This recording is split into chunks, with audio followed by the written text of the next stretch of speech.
Hey folkies, Emelie Waldken here. Today we're gonna learn a very rocky, swingy tune from Norway, region Vest-Agder. And here's a tiny extract, one of my favorite passages of it.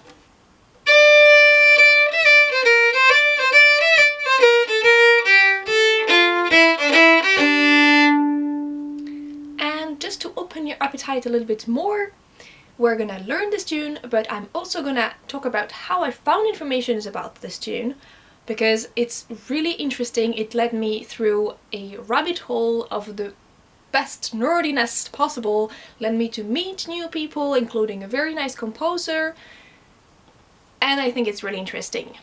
So I hope you're motivated.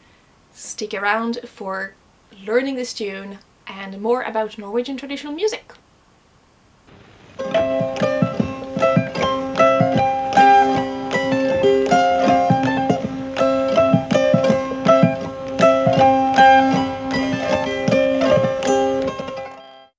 So we're gonna first learn the tune, then I will talk about the process of getting information about it, and finally I will play the tune full tempo with ornaments as I would normally for example, dancing. Learning the tune first. It goes in G minor in two parts. Part A goes like this.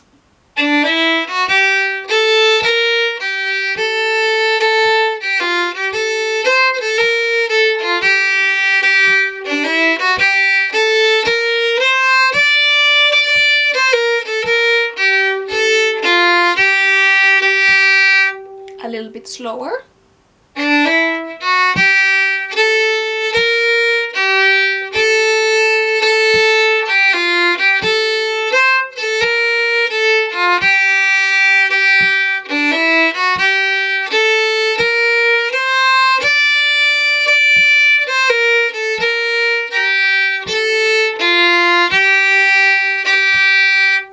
Here I am swinging a little bit the long notes at the end of each phrase, like this. But you can also play them flat. So on the beat.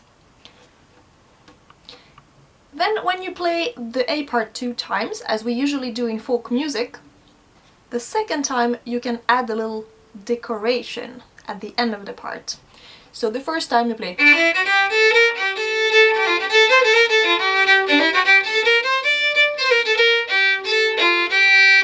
but the second time, this last little bit,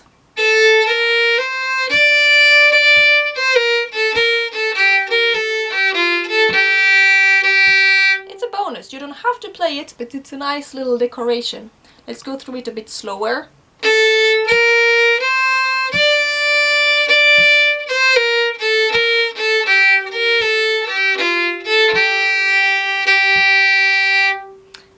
On to the B part, starting on a high D.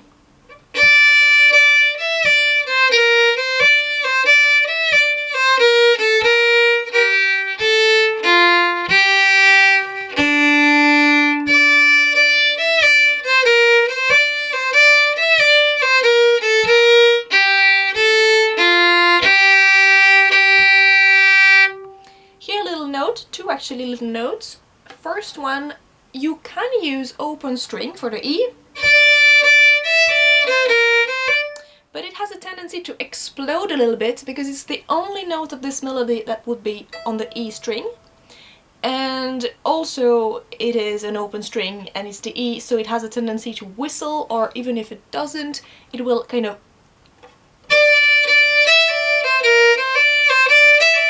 explodes. So it's better to use the fourth finger. And it's a good exercise if you are not very familiar with the fourth finger, as many folk musicians are not really familiar with it. Depends which region you play and which background you have. Also, the B flat is a little bit blue. It's a little bit higher than normal B flats. So normally a B flat there would be... But here it's a little bit... tiny bit higher. It's a detail, but it gives a lot of flavor. That would be a normal B flat.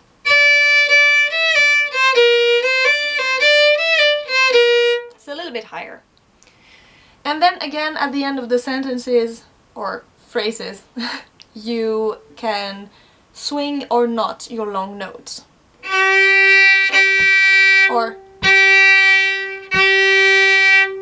And here again there is a little bit of decoration. In the middle of the part when you repeat it, so the second time you go...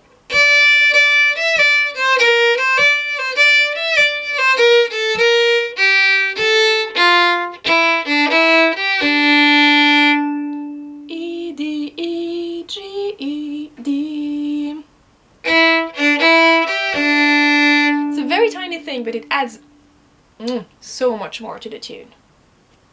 So now I'm gonna tell you the story of how I found information about this tune, because it's actually really interesting and it led me to very unexpected places and all more fascinating than the other. So I learned this tune when I was a member of Vest-Agder Spelmanslag, so the folk music ensemble in Uppsala, and it was taught to me by Hanna Sundqvist, who was one of the leaders of Vest-Agder at the time. And on the website of Vest-Agder, it was just called Schottis from Norway, so Schottis from Norway, which was way too little information for my taste, because I like to know as much as possible about tunes that I play, especially when I want to transmit them. And when I started to think that I wanted to teach you this tune, I knew I had to find more information. On the website of Vest-Agder, it is said that the Spelmanslag got this tune from a CD of Ellika Frisell, where the tune is called Bånsull. That was all I had so far.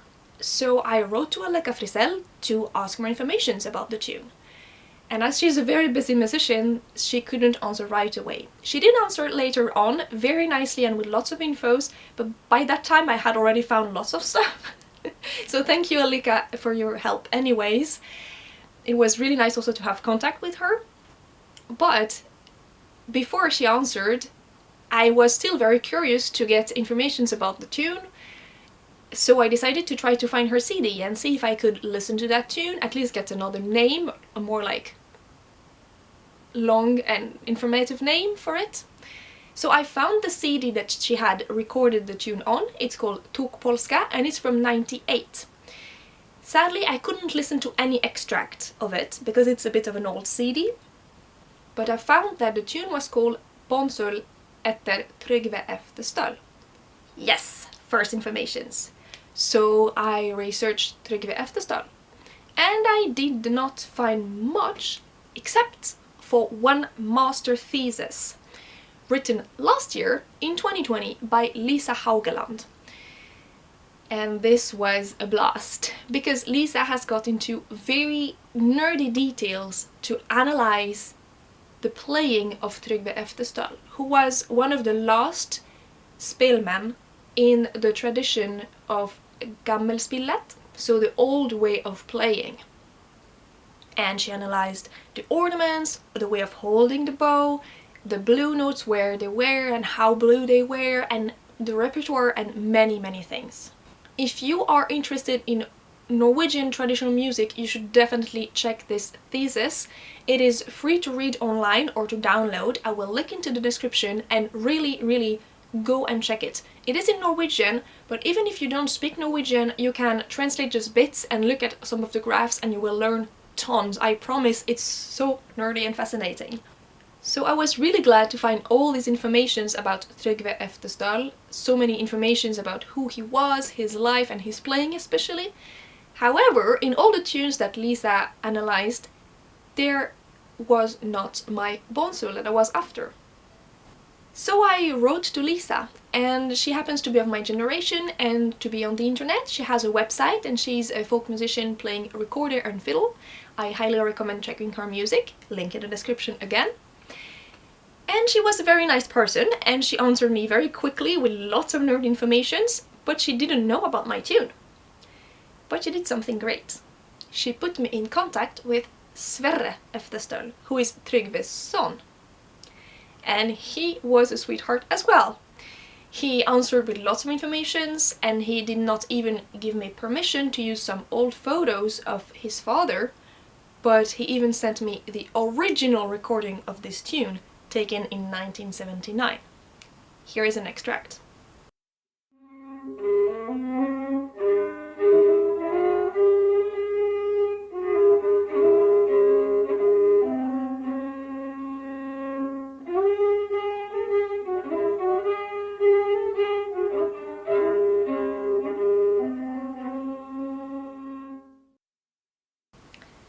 Here you can probably already hear what I want to point at, which is the difference between Vedala's rocky version and Trygve's more calm and quiet version.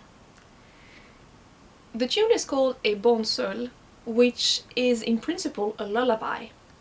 So you see that there is a very big difference between a rocky schottis and a lullaby.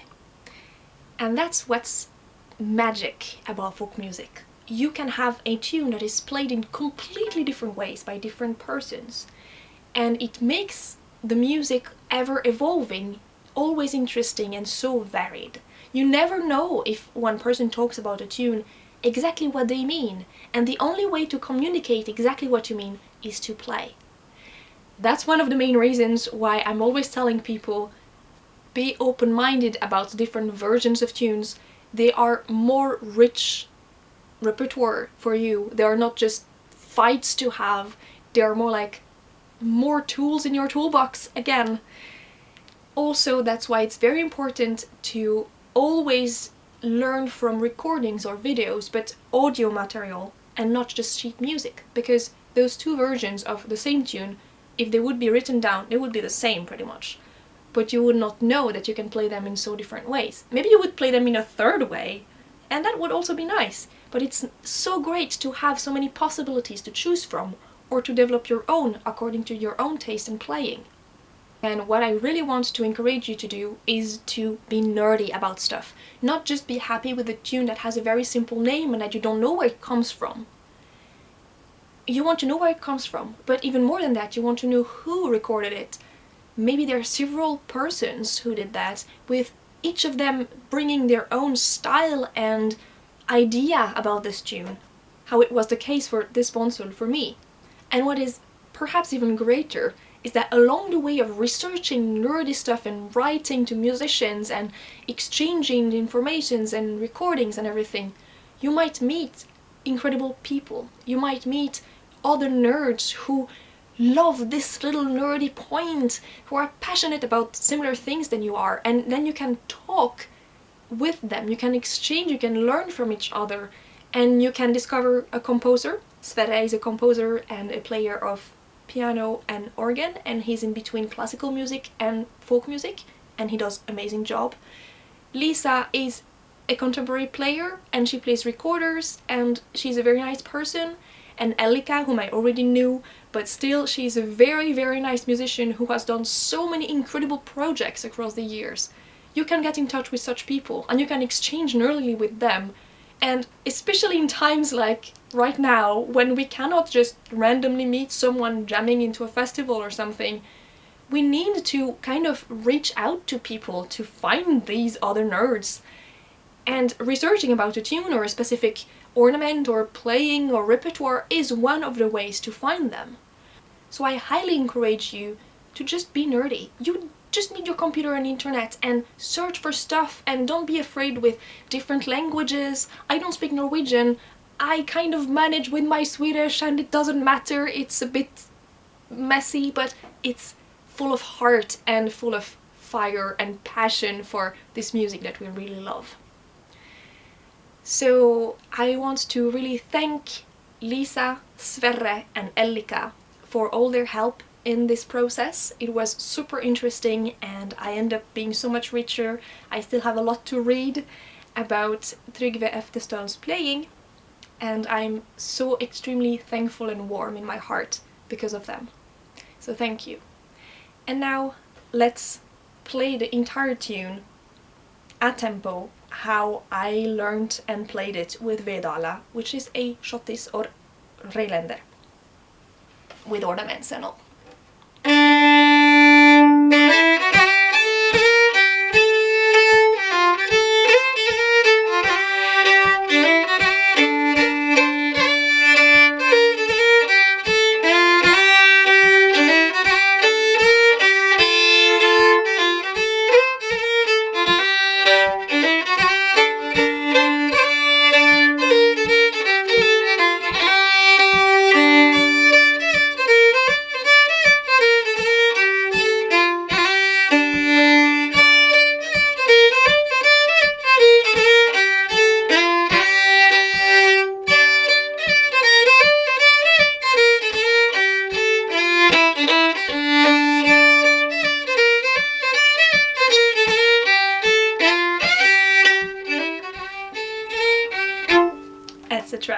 as many times as you want. It's such a good tune, it just turns and turns on its own somehow. I hope you liked the tune. I hope you thought this little story was interesting. For me it was, as said, so heartwarming. Don't forget that I am still not getting any money from YouTube because blah advertisements, I don't want to get money from that. So if you want to support all the work that is behind making these videos and teaching you this music and making my own music, you can support me on Patreon, link in the description below. That's also where you can get sheet music for all the tunes I teach and little extra stuff, for example, early access to these videos. And don't forget to do all the liking, subscribing, sharing and so on that is usual on YouTube. I wish you well. I hope you are safe, stay nerdy, and see you next time. Hej då!